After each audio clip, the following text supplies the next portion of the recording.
Kebanyakan orang cadel mengalami masalah dan gangguan saat mengucapkan huruf R. Kids, apakah pernah mendengar seseorang yang nggak bisa mengucapkan huruf R dengan jelas? Keadaan tersebut biasanya kita sebut cadel. Cadel merupakan suatu keadaan yang menyebabkan lidah nggak mampu melafalkan huruf dan kata dengan jelas. Ada hal apa saja yang menyebabkan seseorang bisa menjadi cadel? Lalu, apakah benar seseorang yang cadel itu memiliki lidah yang pendek? Yuk kita cari tahu.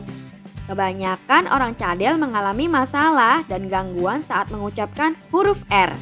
Cadel dapat terjadi karena adanya pengaruh kekuatan lidah itu sendiri dan fungsi koordinasinya. Pada saat kekuatan lidah dan fungsi koordinasinya terganggu, maka pelafalan kata atau huruf juga ikut terganggu. Biasanya, cadel terjadi pada usia di bawah 5 tahun karena kekuatan lidah dan fungsi koordinasinya belum terlatih. Namun, apa sebabnya jika sudah besar tapi mengalami cadel? Cadel bisa terjadi karena banyak hal, salah satunya bawaan sejak lahir atau pengaruh lingkungan sekitar.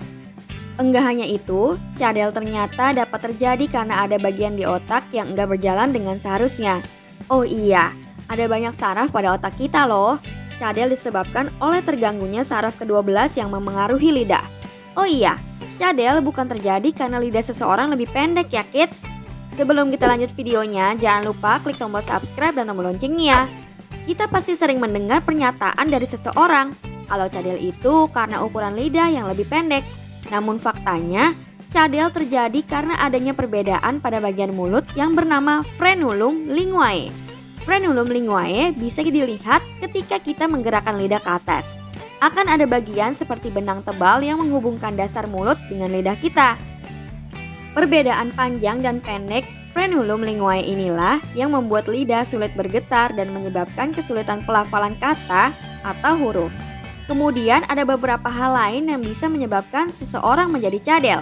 Pertama, kondisi lidah dan bibir yang kurang baik, sehingga memengaruhi kematangan sistem saraf otak, terutama pada bagian yang mengatur koordinasi gerak otot lidah.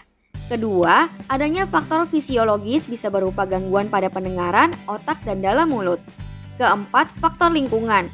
Jika kita memiliki lingkungan seperti teman atau keluarga yang punya kebiasaan menggunakan bahasa dengan pelafalan yang enggak jelas akan memengaruhi cara kita berbicara. Nah, itulah beberapa penyebab seseorang bisa menjadi cadel berdasarkan beberapa sumber. Sampai di sini dulu ya videonya. Jangan lupa like, komen, subscribe, dan share ke teman-teman lainnya ya kids. Bye-bye!